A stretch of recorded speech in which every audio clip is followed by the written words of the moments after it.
Hello everyone, hopefully everyone is back from break. तो break पर जाने से पहले हम लोग बात कर रहे थे field due to a point charge. किसी भी पॉइंट चार्ज से आर डिस्टेंस पर जनरल पॉइंट पर फील्ड का expression both in scalar as well as vector form. ये पोर्शन हम लोगों ने कंप्लीट किया था। अब नेक्स्ट ऑब्वियस पॉइंट होता है कि अभी तो एक सिंगल पॉइंट चार्ज की फील्ड हम लोगों ने कंसिडर कर ली है, बट अगर सिस्टम ऑफ पॉइंट चार्जेस हुए तो हम क्या करेंगे। और आंसर इज वेरी एविडेंट कि अगर system of point charges present हैं तो in that particular case we will use principle of superposition. तो सबको क्लियर होगा। अभी जो हम लोग फील्ड फाइंड कर रहे हैं, it is field at a general point due to presence of a single point charge. But अगर सिस्टम ऑफ पॉइंट चार्जेस होते हैं, एक से ज्यादा पॉइंट चार्जेस होते हैं और हमें किसी जनरल पॉइंट पर नेट फील्ड फाइंड करनी होगी, तो हम क्या करेंगे, उस पॉइंट पर हर एक इंडिविजुअल चार्ज की फील्ड फाइंड करेंगे और फिर उसे वेक्टर फॉर्म में ऐड करेंगे। सो नेक्स्ट पॉइंट हमारा ये होगा, सुपरपोजिशन ऑफ इलेक्ट्रिक फील्ड।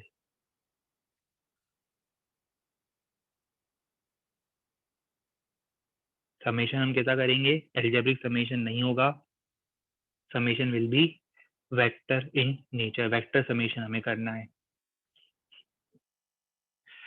अभी देखो, हम लोग ये पॉइंट चार्ज पढ़ने के बाद सिस्टम ऑफ पॉइंट चार्जेस की फील्ड की बात कर रहे हैं, और जैसे ही हम लोग system of point charges complete करेंगे, नेक्स्ट ऑब्वियस हमारा जो टॉपिक होगा वो होगा field due to continuous charge distribution. तो पहले एक सिंगल पॉइंट चार्ज के लिए देखा, फिर सिस्टम ऑफ पॉइंट चार्जेस के लिए देख रहे हैं अब, और उसके बाद थोड़ी देर बाद हम लोग डिस्कस करेंगे field due to continuous charge distribution.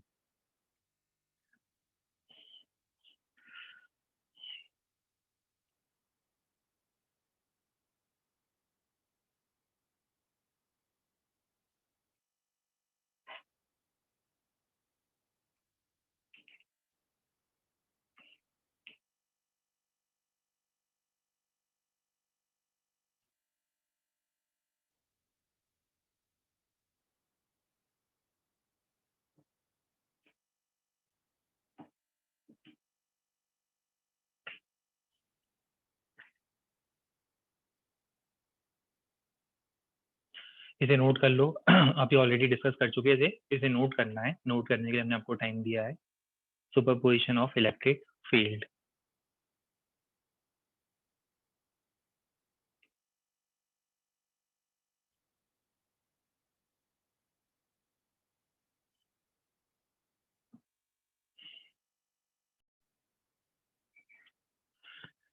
चलिए, इसके ऊपर बेस्ड क्वेश्चन आपको वेक्टर फॉर्म में 2,4 पर फील्ड फाइंड करनी है due to the presence of two charges 8 and -2 coulomb. 8 coulomb and -2 coulomb हमें फील्ड फाइंड करनी है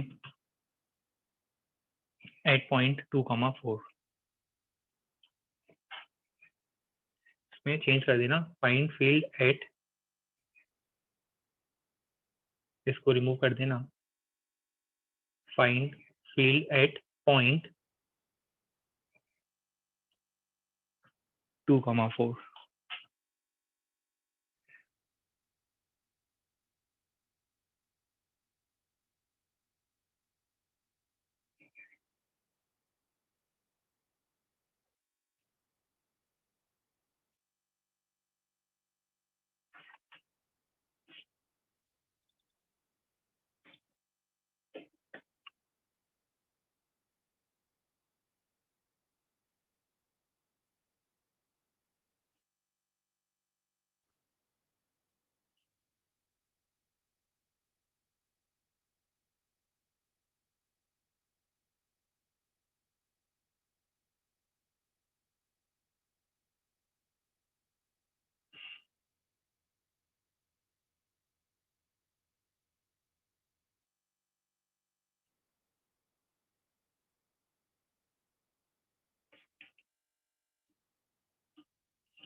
चलिए ट्राई करके देखते हैं।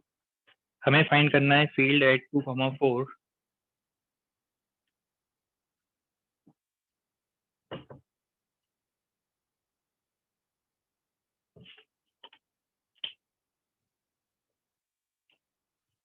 और due to presence of two charges, one is 8 coulomb at 2,0, 8 coulomb present है 2,0 पर, ये 8 कूलम हो गया प्रेजेंट एट 2,0, और दूसरा चार्ज हमें क्वेश्चन में गिवन था -2 coulomb present at -2,1, -2 coulomb present at -2,1। Super position direct concept use करेंगे। पहले तो हम ये R1 वेक्टर फाइंड कर लेते हैं, ये R1 वेक्टर की बात कर लेते हैं। R1 वेक्टर कितना होगा? R1 वेक्टर होगा, दिख रहा है 0 i cap plus 4 j cap, और इसका मैग्नीट्यूड कितना होगा? डायरेक्टली समझ में आता है, इसका मैग्नीट्यूड होगा 4। तो ये R1 वेक्टर फाइंड करा हमने। सिमिलरली अब हम फाइंड करेंगे R2 वेक्टर। R2 वेक्टर कितना होगा? R2 वेक्टर हो जाएगा 4i plus 3j। Already discuss कर चुके हैं बहुत पहले क्वेश्चन में। यहाँ से लेकर यहाँ तक का R2 वेक्टर ये क्वेश्चन में भी आया था बहुत पहले इलेक्ट्रोस्टैटिक्स में, कूलम्स लॉ में, और इसका मैग्नीट्यूड है 5। हमें पता है नेट फील्ड होगी summation of both the field. First field के Q1, Q1 मतलब कितना? 8 Q1 इंटू R1 वेक्टर, के Q1 into R1 vector divided by R1 cube, plus second field क्या होगी? सेकेंड फील्ड होगी के Q2 माइनस है ना, ये -2 into R2 vector that is 4i cap plus 3j cap divided by R2 का cube. ठीक है, ये अब जे कैप वाले जो कंपोनेंट्स उसको आप ऐड कर सकते हो, जो जे कैप वाले कंपोनेंट्स है, बट उसको मैं लीव कर रहा हूँ। आगे का एडिशन आपको पता है, आई कैप के कंपोनेंट्स अलग, जे कैप के कंपोनेंट्स अलग।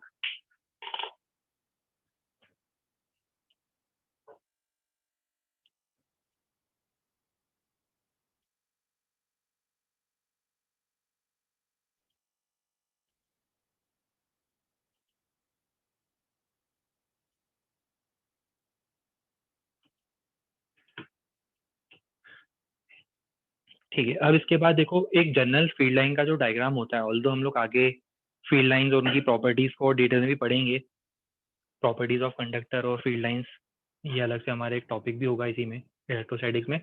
बट अभी स्टार्टिंग में हमें रिक्वायरमेंट होगी तो हम फील्ड लाइन का कुछ डायग्राम देख लेते हैं।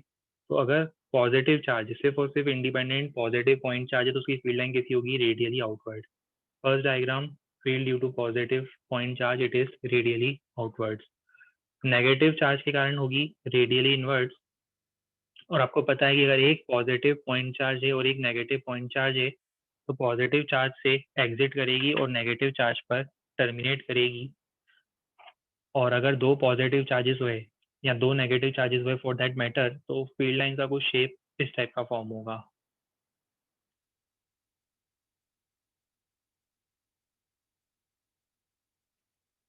कुछ आपको स्मॉल एरो दिख जाएंगे, स्क्रीन शेयरिंग में आपको ये स्मॉल एरोज दिख रहे होंगे। तो ये एक जनरल फील्ड लाइंस का डायग्राम होगा।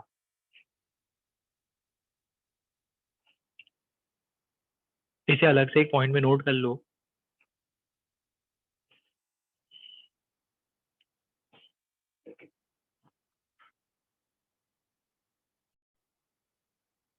चलिए डन। अब इस पर्टिकुलर डायग्राम के बाद फील्ड लाइंस के ही क्वेश्चंस को हम अभी एक्सटेंड करेंगे, और उसके बाद हम लोग इंट्रोड्यूस करेंगे field line due to continuous charge distribution. Question आपको गिवन एक पॉइंट चार्ज है Q of mass m, it is release from rest in a region having constant field. आपको इस पार्टिकल की काइनेटिक एनर्जी फाइंड करनी है after t seconds.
देखो question में हमें गिवन है एक पॉइंट चार्ज है क्यू, मास m, इसको हमने रेस्ट रिलीज करा है in a region having constant field.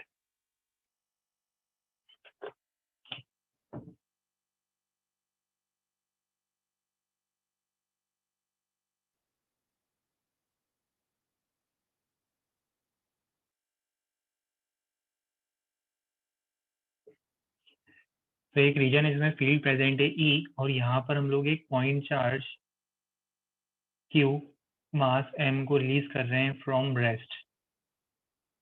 हमें फाइंड करना है इसकी kinetic energy at the end of t second. सबसे पहले हम बात करते हैं इसके इनिशियल स्पीड की। ऑब्वियसली रिलीज फ्रॉम रेस्ट मतलब इनिशियल स्पीड 0, इसका एक्सेलरेशन हो जाएगा force divided by mass. Force कितना होता है Q इंटू ई। हमें पता है कि Q चार्ज को हम अगर E फील्ड में रखेंगे तो उस पर फोर्स लगेगा Q इंटू ई। फोर्स को अगर मैं मास से डिवाइड कर दूंगा तो मुझे मिलेगा एक्सेलरेशन। तो ये हो जाएगा एक्सेलरेशन, टाइम है t, मुझे फाइनल स्पीड फाइंड करनी है। क्या अप्लाई करेंगे हम लोग? अप्लाई करेंगे first equation v equal to u plus A T. Speed आने के बाद काइनेटिक एनर्जी इजीली फाइंड कर सकते हो। काइनेटिक एनर्जी होगी half m v square.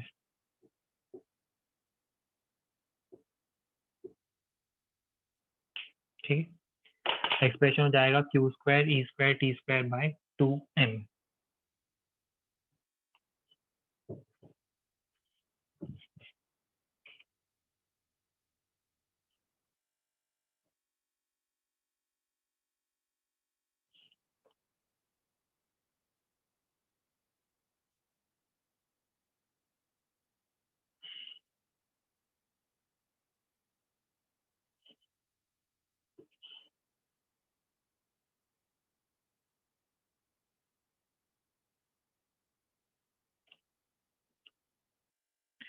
Similar concept use करना है। पार्टिकल्स का एक्सेलरेशन आपको फाइंड करने का मेथड पता है, काइनेमेटिक्स की इक्वेशन, इलेक्ट्रोस्टैटिक्स के बेसिक्स। आपको ये प्रॉब्लम ट्राई करना है, बिल्कुल सिमिलर कंसेप्ट पर फॉर्मेट पर बेस्ड है।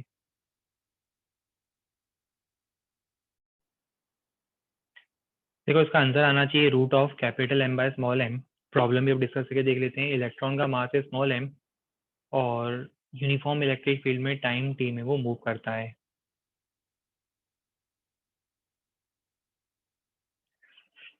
देखो क्वेश्चन में गिवन है एक इलेक्ट्रॉन जिसका मास है स्मॉल m। एक काम करते हैं, जनरल चार्ज की बात करते हैं। अब वो चाहे आगे मूव करे चाहे पीछे मूव करे, हम तो एक जनरल चार्ज की बात कर रहे हैं। जनरल चार्ज Q मास m जो कि इनिशियली रेस्ट पर है, तो हमें पता है U इक्वल टू 0 होगा। अब इस क्वेश्चन को भूल जाओ। A कितना होगा? A होगा Q E बाय m। अब क्वेश्चन में ये गिवन है कि टाइम t में वो सर्टेन डिस्टेंस मूव करता है। तो मान लेते हैं कि जब हम टाइम t देते हैं, टाइम t में वो s डिस्टेंस मूव करता है। कोई पार्टिकल है जो s डिस्टेंस मूव कर रहा है। अभी इलेक्ट्रॉन प्रोटॉन किसी की बात नहीं चल रही, जनरल डिस्क्रिप्शन। अब इसके बाद हमें पता है सेकंड इक्वेशन में अप्लाई करेंगे तो हमें मिलेगा s equal to U T plus half a T square. अब ये जो फॉर्मूला हमारे पास आया है ये इलेक्ट्रॉन और प्रोटॉन दोनों के लिए वैलिड है। बस डिफरेंस क्या होगा, इलेक्ट्रॉन और प्रोटॉन के लिए जो कंडीशंस हमें गिवन है वो अप्लाई करनी पड़ेगी, और सेकंड डिफरेंस होगा कि डायरेक्शन जो है दोनों की अपोजिट होगी। बट डिस्टेंस वाइज बात चल रही है, तो पहले हम बात करेंगे इलेक्ट्रॉन की। इलेक्ट्रॉन के लिए हम लिखेंगे for electron S equal to half E by mass of electron, जो कि क्वेश्चन में स्मॉल m दिया है, टाइम दिया है t। सेम डिस्क्रिप्शन हमें करना है प्रोटॉन के लिए। प्रोटॉन भी सेम डिस्टेंस मूव कर रहा है। फॉर प्रोटॉन हाफ प्रोटॉन पर भी चार्ज होगा E के इक्वल, सेम फील्ड में कैपिटल T टाइम में वो सेम डिस्टेंस मूव करता है। बस अब इसके बाद आप क्या करोगे, 1 और 2 को इक्वेट कर दो। इक्वेटिंग 1 and 2 अगर हम दोनों को इक्वेट करेंगे तो हमें मिल जाएगा t² by m equals to capital T² by capital M। बस इसके बाद आपको नेक्स्ट स्टेप में आंसर दिख जाएगा। वो जो रेशियो होगा capital T by small t का वो होगा root of capital M by small m। यहाँ से नेक्स्ट स्टेप में हमें आंसर आता हुआ दिख रहा है।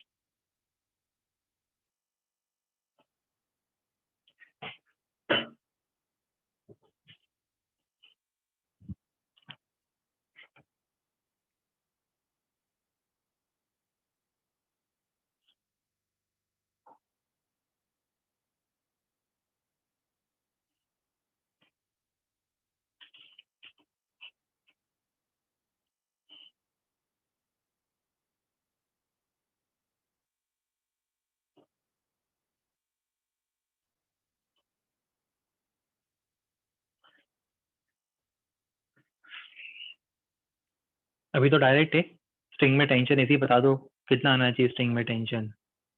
What is the value of tension generated in the string.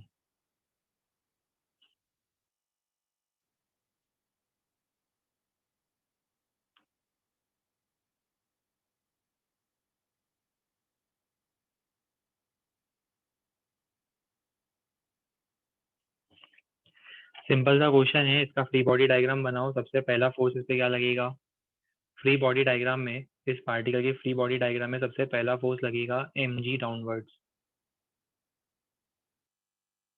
दूसरा फोर्स क्या लगेगा, इलेक्ट्रोस्टैटिक फोर्स QE, और स्ट्रिंग का tension upwards. Since particle is in equilibrium, ये जो पार्टिकल है ये इक्विलिब्रियम में है, तो हम इसके ऊपर फोर्स बैलेंस की इक्वेशन लिखेंगे, that is T equal to mg plus QE।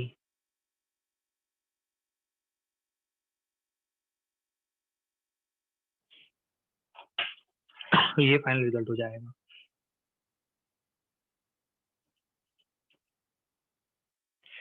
ये क्वेश्चन आपको HCV में भी मिलेगा और हमारे मॉड्यूल में भी दिया हुआ है, बिल्कुल स्टैंडर्ड क्वेश्चन है ये वाला। एक वाटर ड्रॉप है जिसका मास गिवन है और चार्ज गिवन है। ये चार्ज्ड वाटर ड्रॉपलेट है।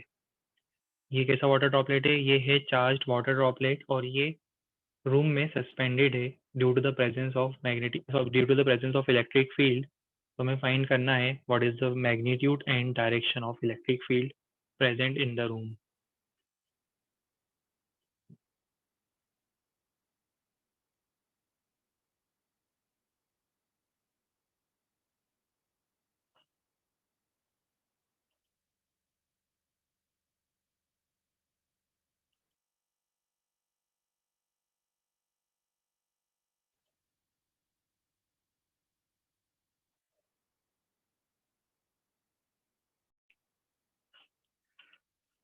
तो क्वेश्चन के अकॉर्डिंग हमारे पास एक वाटर ड्रॉप था, मास और चार्ज गिवन है, और वो रूम में सस्पेंडेड है। इसका मतलब ग्रेविटेशनल फोर्स को कोई काउंटर बैलेंस कर रहा है, और ऑब्वियसली वो फोर्स होगा इलेक्ट्रोस्टैटिक इन नेचर। देखो क्वेश्चन की कंडीशन के अकॉर्डिंग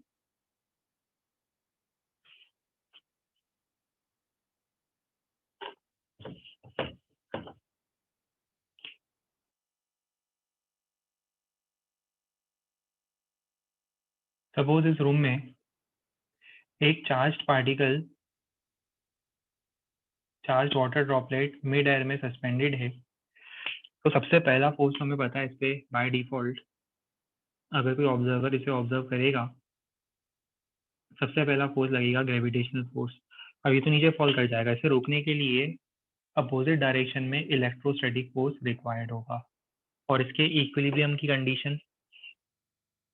कंडीशन और equilibrium of this charge particle is कि इस पर लगने वाला, और इक्विलिब्रियम पर लगने वाला इलेक्ट्रोस्टैटिक और ग्रेविटेशनल फोर्स इक्वल हो जाए। हमें पता है ग्रेविटेशनल फोर्स कितना होता है mg, और इलेक्ट्रोस्टैटिक फोर्स होता है Q इंटू E। m कितना दिया हुआ था क्वेश्चन में, 10 मिलीग्राम। 10 मिलीग्राम मतलब 10 की पावर -6 किलोग्राम। g की वैल्यू 10, चार्ज की वैल्यू, चार्ज दिया था हमें 1.5 माइक्रोकूलम,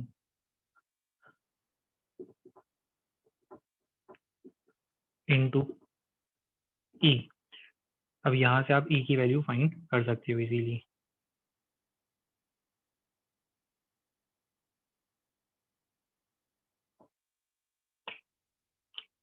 टू 200/3।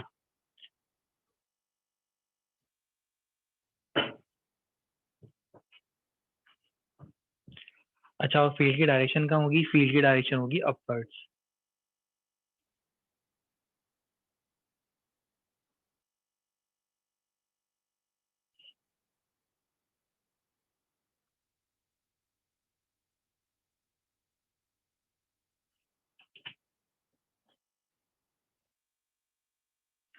अभी लास्ट टू लास्ट क्वेश्चन में हम लोगों ने वर्टिकली डाउनवर्ड फील्ड देखी थी। अब इस क्वेश्चन में फील्ड है परफेक्टली हॉरिजॉन्टल। तो हमें फाइंड करना है what is the angle made by the string with vertical under equilibrium condition.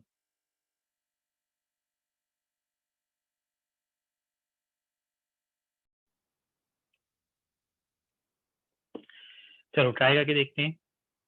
हमें फाइंड करना है angle made by the string with the vertical under equilibrium condition.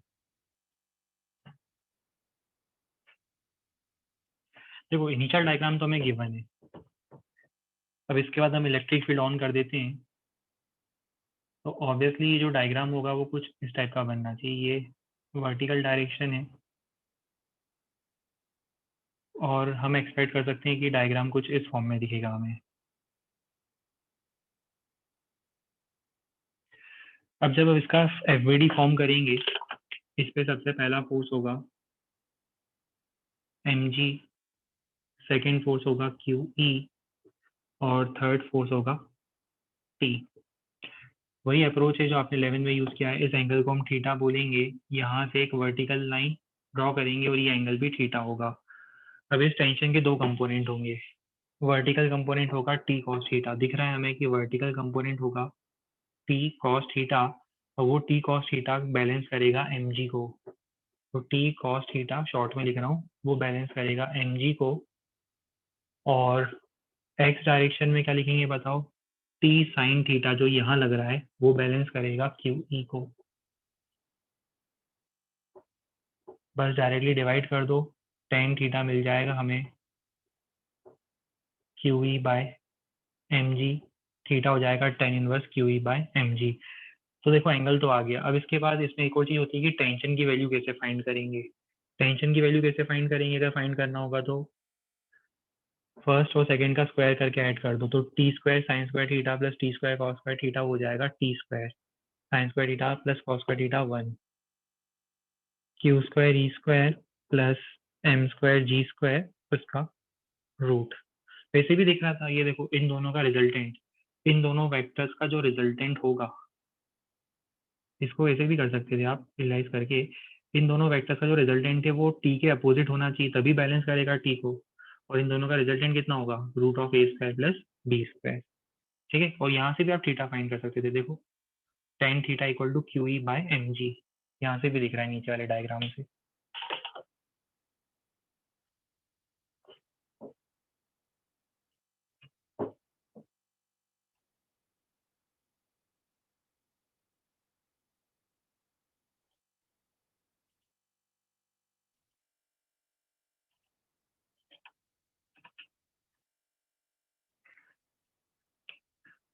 मुझे सिर्फ 1 मिनट के अंदर इसका आंसर चाहिए इस क्वेश्चन का। आपको ये क्वेश्चन अब याद आ जाना चाहिए। इनफैक्ट आगे के आने वाले 5-6 क्वेश्चन वही क्वेश्चन है जो आप ऑलरेडी कर चुके हो कूलम्स लॉ में। बस तब हम फोर्स की बात कर रहे थे और अब हम बात कर रहे हैं इलेक्ट्रिक फील्ड की। बाकी कंप्लीट परफेक्ट सिमेट्री सिमिलैरिटी बोल सकते हो इनके इन जनरल, मतलब in general perfect similarity exist कर रही है इन क्वेश्चन में।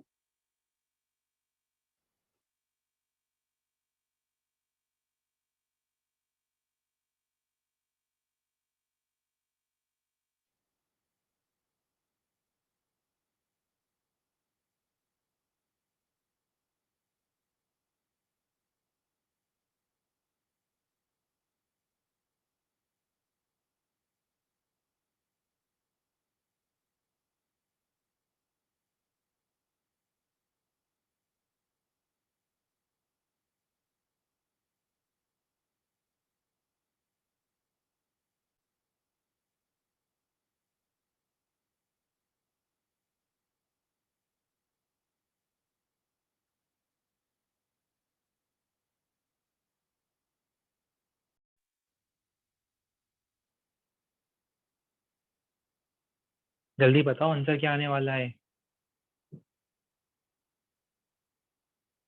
ऑब्वियसली आंसर होगा 4 मीटर फ्रॉम 4 कूलम। ऑलरेडी पहले भी हम ये क्वेश्चन कर चुके हैं। आपको याद आ रहा होगा, यहाँ पर एक पॉइंट एग्जिस्ट करता था जिस पॉइंट पर हमने देखा था कि नेट फील्ड 0 होती है। अच्छा, आगे जाकर हम लोग इसके ग्राफ्स वगैरह भी कुछ होते हैं, इंटरेस्टिंग ग्राफ्स होते हैं इलेक्ट्रिक फील्ड के, इलेक्ट्रिक पोटेंशियल के। वो ग्राफ भी हम लोग डिस्कस करेंगे कि इन दोनों के कारण इलेक्ट्रिक फील्ड का ग्राफ कैसा बनता है, इलेक्ट्रिक पोटेंशियल का ग्राफ कैसा बनता है, वो भी हम डिस्कस करेंगे।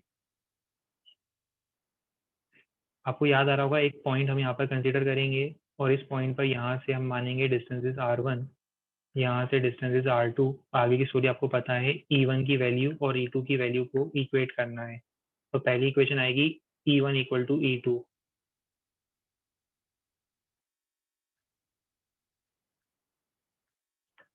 सेकेंड इक्वेशन होगी R1 प्लस R2, ऑलरेडी कर चुके थे हम। 10 के इक्वल दो इक्वेशन, दो वेरिएबल सॉल्व करोगे तो R1 हो जाएगा 4, R2 हो जाएगा 6।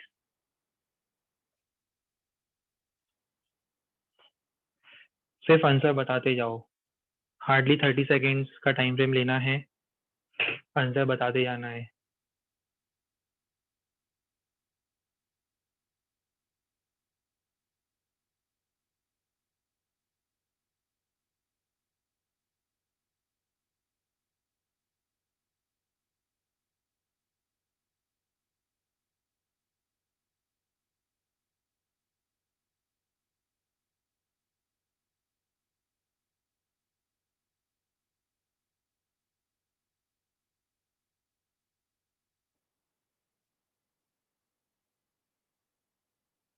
लास्ट स्लाइड बता देते हैं।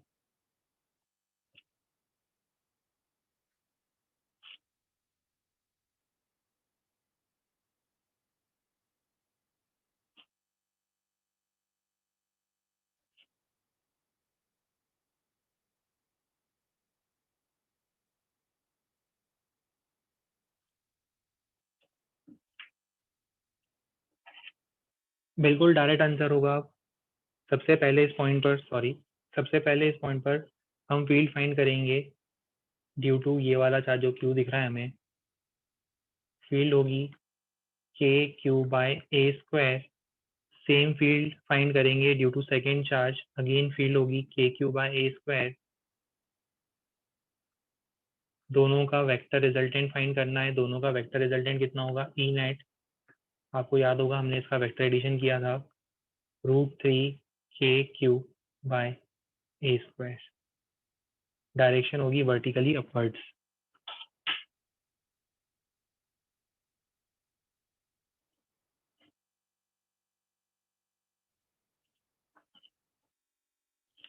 थोड़ा यहाँ पर हम स्पीड मेंटेन करेंगे क्योंकि ये क्वेश्चन ऑलरेडी डिस्कस हो चुके हैं। क्वेश्चन चेंज कर दिया हमने, यहाँ पे माइनस क्यू आ गया है।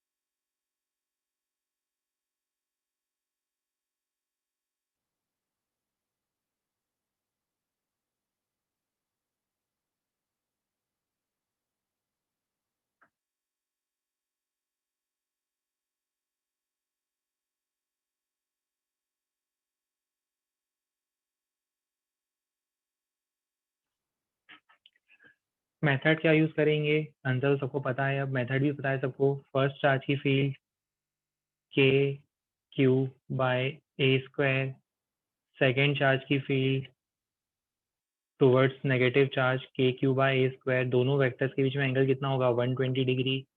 दो इक्वल वेक्टर्स 120 डिग्री पर होंगे तो ई नेट कितना होगा, ई नेट हो जाएगा के Q by A square towards right. ये रिजल्टेंट यहाँ आएगा।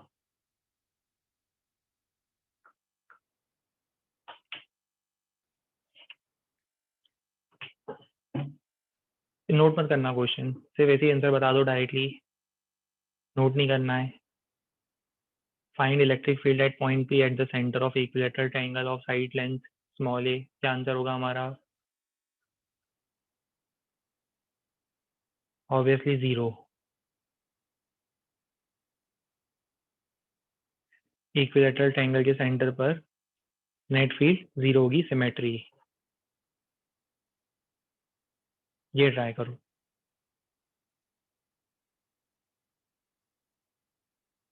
ये आपको क्वेश्चन नोट करना है और ट्राई करना है।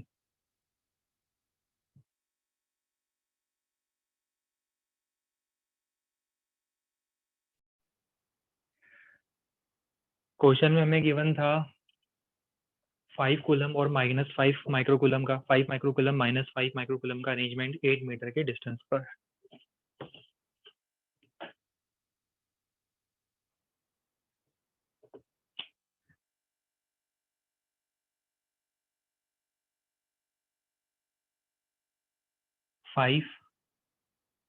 -5 एट अ डिस्टेंस ऑफ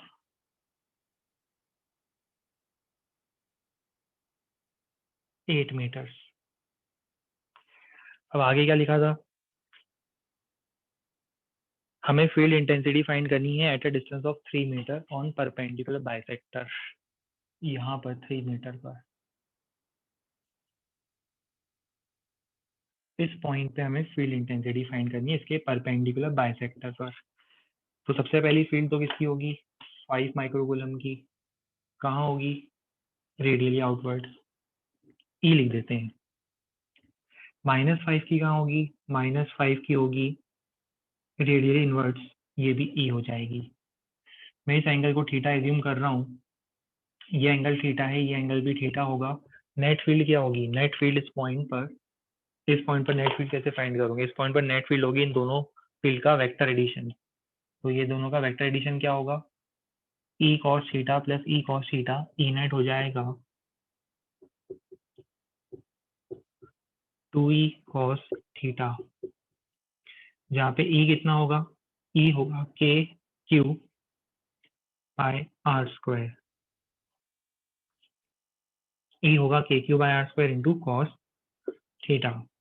अभी कॉस थीटा कितना होगा? ये डिस्टेंस आपको पता है 4 मीटर होगा, ये आर हो जाएगा 5 मीटर। बस वैल्यूज रखनी थी, 2 इंटू के इंटू क्यू, क्यू है माइक्रोकूलम में, into cos theta, cos theta हो जाएगा 4/5 डिवाइडेड बाय आर स्क्वायर। ये हमारा फाइनल रिजल्ट होगा।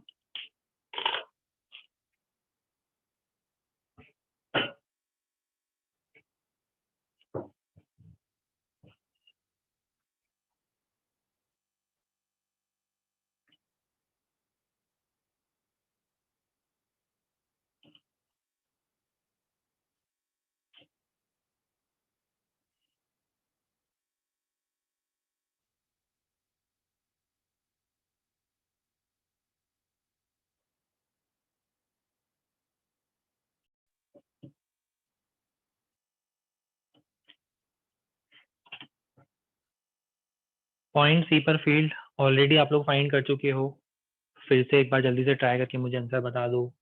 तब हमने फोर्स फाइंड किया था, कूलम्स लॉ में हमने पॉइंट सी पर चार्ज के ऊपर फोर्स फाइंड किया था, आज आपको फील्ड फाइंड करनी है। अब मेथड बिल्कुल बहुत ही ज़्यादा फेमिलियर होगा आप लोगों के लिए, इसका सिर्फ वेक्टर एडिशन परफॉर्म करना है। 1 मिनट ज़्यादा टाइम फ्रेम मत लेना, जल्दी से ट्राई कर लो। डायरेक्ट क्वेश्चन है, इजी क्वेश्चन है, ऑलरेडी डिस्कस किया हुआ क्वेश्चन है इनडायरेक्टली।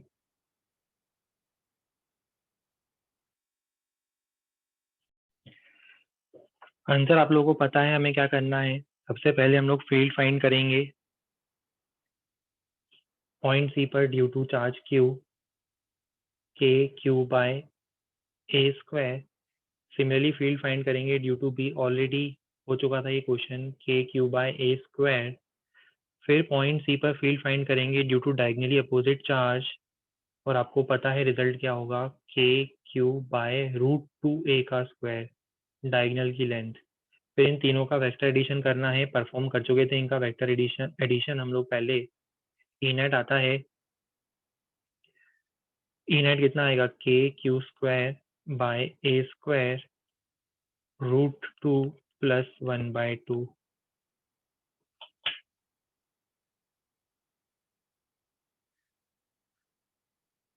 जितने भी क्वेश्चंस पहले हम लोग ऑलरेडी कूलम लॉ में कर चुके हैं, सब में अगर हम क्यू की जगह पर टेस्ट चार्ज रख देंगे 1 कूलम का, तो हमें आंसर मैच होते हुए दिख जाएंगे।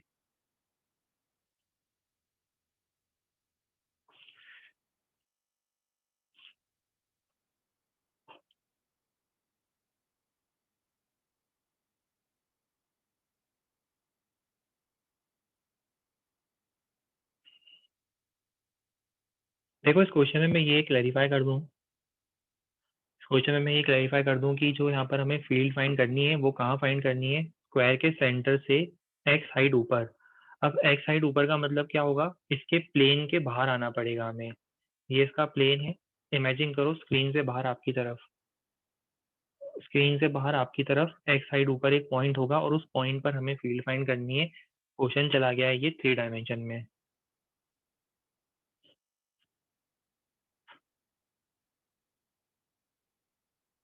डायरेक्शंस का प्रॉपर सिग्निफिकेंस है कंसीडर करना। बिगनर बॉक्स में हमें इस टाइप का क्वेश्चन मिलेगा, इनफैक्ट इसके वेरिएशन भी मिलेंगे हमें बिगनर बॉक्स में, कि यहाँ पर क्यू है, यहाँ पर माइनस क्यू है, तो बताओ फोर्स कितना होगा। फिर 2 प्लस क्यू है, 2 माइनस क्यू है, तब बताओ फोर्स कितना होगा। तो वो सब वेरिएशन आपको मिलेंगे, बेसिक थीम सिमिलर होगा।